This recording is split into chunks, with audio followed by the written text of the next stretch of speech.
Практично многу сериозно до сега беа загрозени правата на одбраната во смисла на еднаквост на оружјата и пристап до сите докази кои што обвинителството ги има.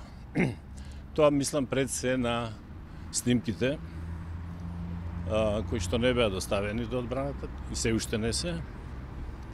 Од друга страна пак истите тие снимки се во 2015 година правосилно изземени како докази. Тоа е еден важен факт кој што судот не го имаше во предвид и тоа го истакнавме денеска. Чекувам овој судски совет да донесе правична пресуда и толку. Не сакам да се мешам во ништо друго.